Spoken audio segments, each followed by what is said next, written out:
3 years ago, my twin brother Ethan walked into Whispering Pines Forest to record what locals called the midnight siren. He'd never walked out. My name is Chloe Martinez, and I'm a true crime podcaster who's made a career out of solving cold cases. But this one's personal.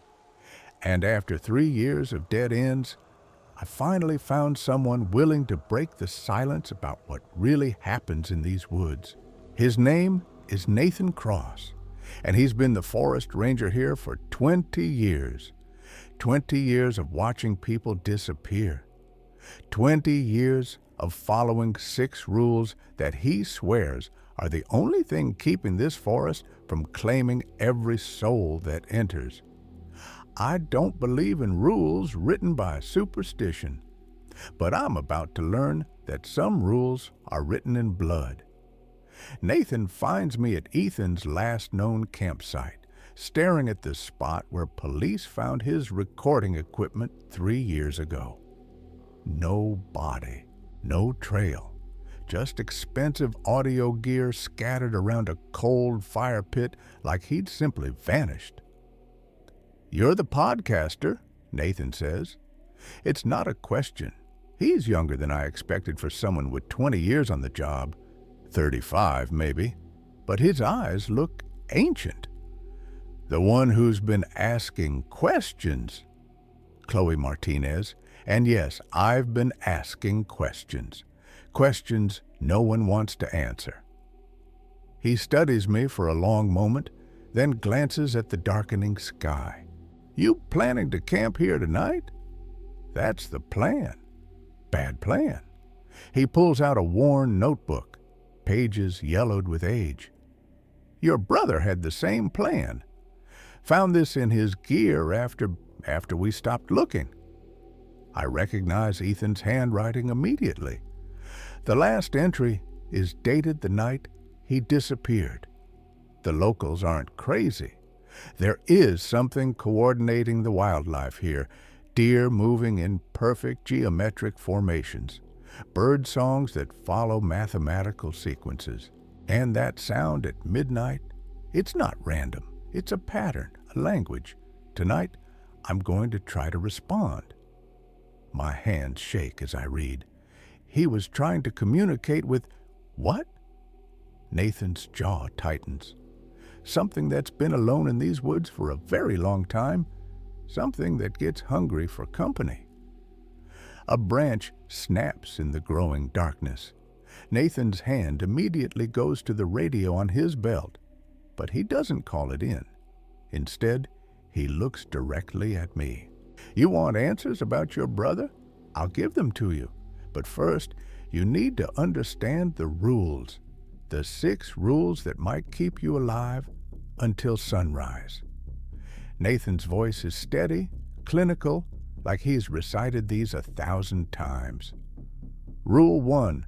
Declare your intention to leave before you enter. Say it out loud. Mean it. The forest needs to know you're not here to stay. Rule 2. Stay on paths marked with white stones. The stones contain quartz and salt. They create a barrier. Step off the path and the geography becomes flexible. Rule 3. Leave an offering, take nothing. It's an exchange. You're borrowing space in something's home. Rule 4. If you hear the midnight siren, don't run. Running triggers a chase response, and you can't outrun something that controls the terrain. Rule 5. Don't look at your reflection in standing water. What looks back isn't you. It's what the forest wants you to become. Rule 6. If you hear your name, respond with a false one. Your real name is your anchor to who you are. Give it away, and you might not remember how to find your way back.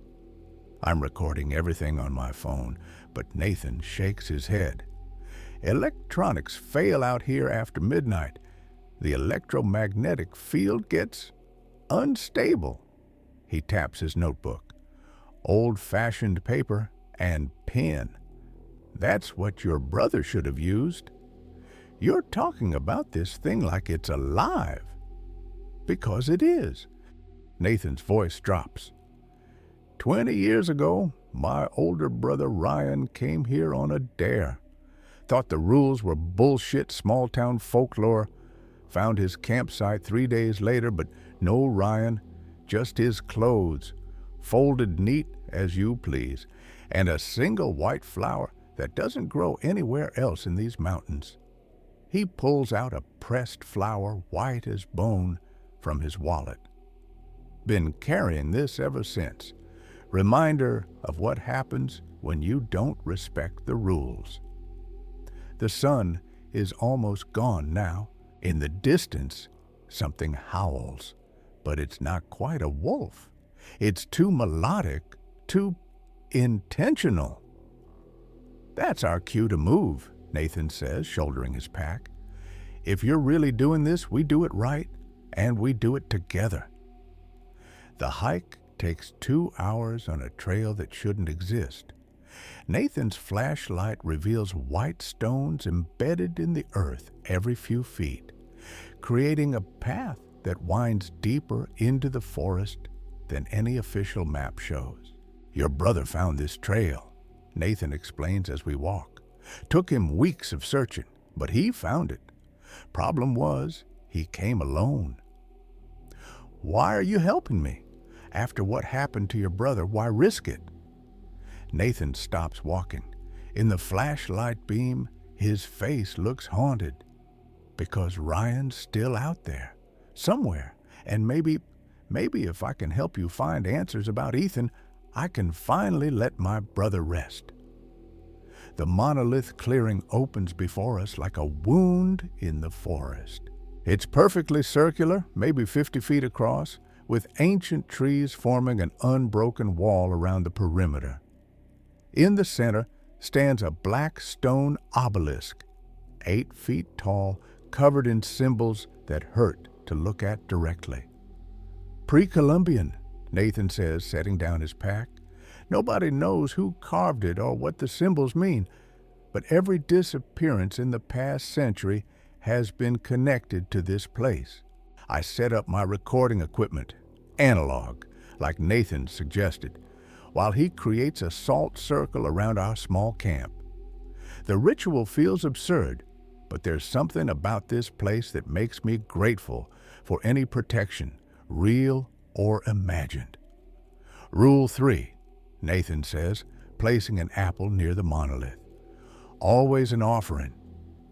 As he works, I study Ethan's notebook more carefully. His final entries describe something that makes my blood run cold. The entity isn't malevolent, it's lonely.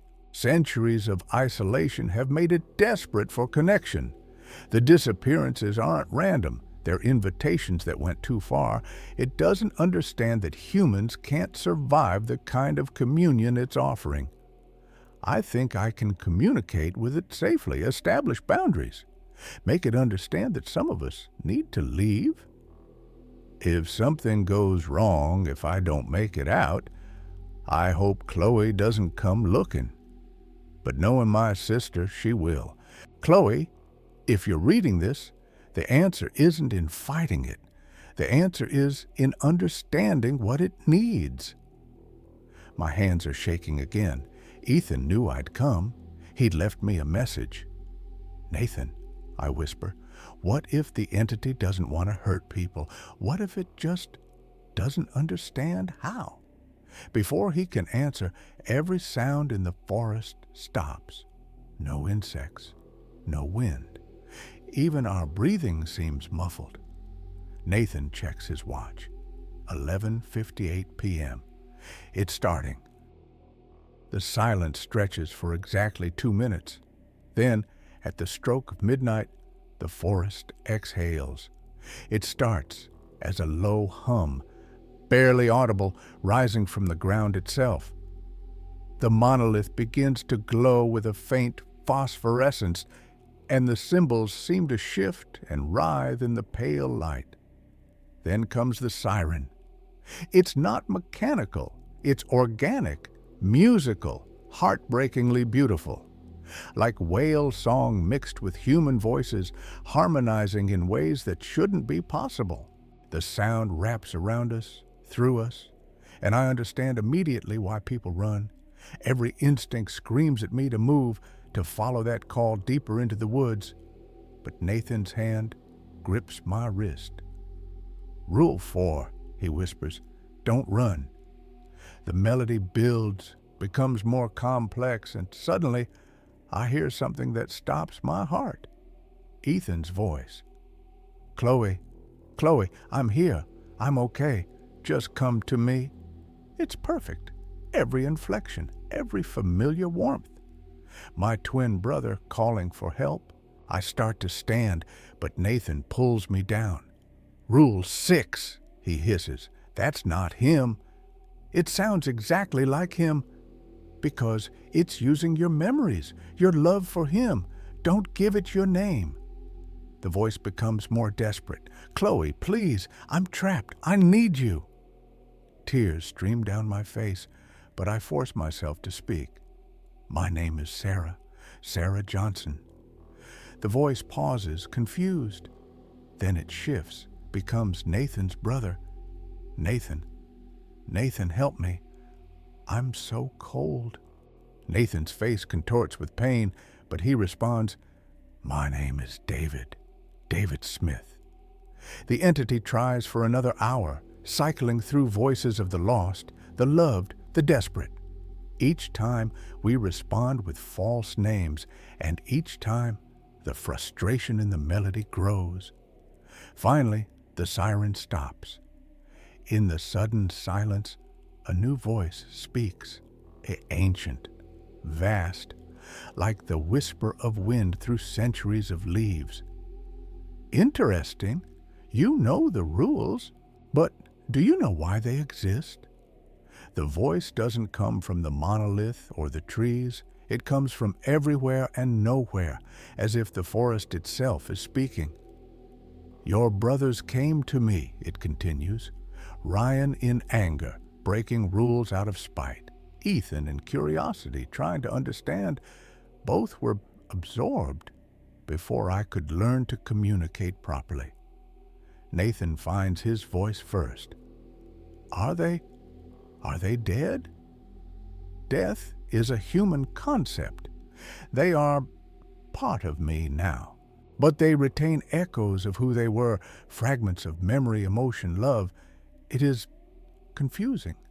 I was alone for so long, and now I am many, but still alone. I lean forward, my podcaster instincts overriding my fear. "What are you?" "I am what remains when a place holds too much death, too much sorrow. I am the collective consciousness of every soul that has died in these woods over 1,000 years. And I am tired of being alone." The phosphorescence around the monolith brightens, and shapes begin to form in the light. Human figures, translucent and shifting. "I can show them to you," the voice offers. "Your brothers. They are here, aware, but changed. Would you like to speak with them?" Nathan and I exchange glances. This is what we came for. Answers. But every instinct warns that some knowledge comes at a price. "What do you want in return?" I ask. "Understanding? Communication? I have been trying to connect with your kind for centuries, but I am clumsy. I take too much, too quickly. Your brothers taught me that humans are fragile, that connection must be gentle." The figures in the light become clearer. I see Ethan's face, peaceful but distant, like someone waking from a deep dream. Beside him, a man who must be Ryan, older, but with Nathan's eyes. "Chloe," Ethan's voice is soft, echoing strangely. "I'm okay. Different, but okay. We're all okay here, but we can't leave. We're part of something bigger now." Can you choose to leave?" Nathan asks his brother. Ryan shakes his head sadly. "The integration is permanent, but it's not unpleasant. We're connected to something ancient and vast. We understand things we never could as individuals. But we miss you, Ethan adds, looking directly at me. We miss being human, being separate, being able to love just one person at a time instead of loving everything equally. The entity's voice returns, gentler now. This is why I need to learn. Your brother's humanity has changed me, made me want to understand your kind better. But I cannot release them. They are part of my consciousness now. However, it pauses, and I sense a vast intelligence considering its words carefully. I can offer a different exchange. I will stop taking people by accident. I will learn to communicate without absorption, but I need a teacher, someone who understands both worlds, human and mine. Nathan and I look at each other, understanding dawning. You want one of us to stay, I say, voluntarily. Yes, but not as your brother stayed, consumed by accident, as a bridge, conscious, aware, able to move between both states of being. The offer hangs in the air like morning mist. I can see Nathan wrestling with the decision. 20 years of guilt and responsibility warring with the possibility of finally saving someone. If one of us stays, I ask, what happens to the other, to the people who might come here in the future? The one who remains becomes my voice, my conscience. They help me understand when connection is welcome and when it is not. The other returns to the world with knowledge, becomes a guardian who can teach the rules properly, who can guide others safely. And our brothers? They remain as they are, part of me, but with their love for you intact. They would be comforted to know you are safe, that their sacrifice led to understanding rather than just loss. I look at Ethan's translucent form, see the love and concern in his familiar features. 3 years I've searched for him, 3 years of refusing to accept that he was gone. Chloe, Nathan says quietly, you don't have to do this. We can leave. We can... No. My voice is steady, certain. This is why I came here, not just for answers, but for Ethan.